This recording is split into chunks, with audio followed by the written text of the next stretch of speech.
The saddest thing I saw in prison wasn't women being away from their children, although that was sad. It was really sad and it was heartbreaking for us.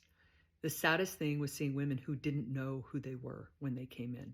And that applies to all women, but especially to the young ones, to the 18, 19, up to 25, ones that had big, long sentences, came in on a drug charge. Like I knew a girl that came in with a 10-year prison sentence, and it probably saved her life, but also she got really caught up in all of the girlfriend relationships that is so damaging and negative in prison.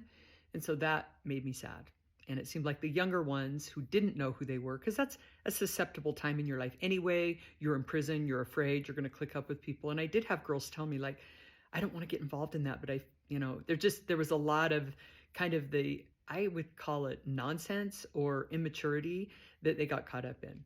What was inspiring was seeing women, like I met this girl who was 22. She was beautiful. She had this peacock tattoo on her shoulder, just a beautiful girl. And she said, I would never get involved in that. And she really walked alone. And to be 22 and come into prison and already be willing to stand your ground on things that you weren't interested in, I was impressed by that.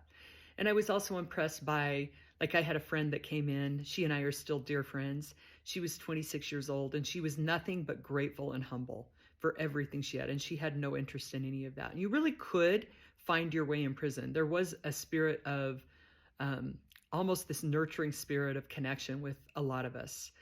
And I would say that I tried to offer that to all the women, but some of them were really caught up in the nonsense.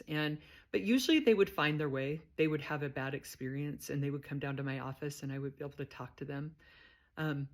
I think a lot of women in prison felt safer and freer than they do out here with all the drugs. And it's not to say that those girlfriend relationships were any more toxic than the relationships they had out here with men. I get that.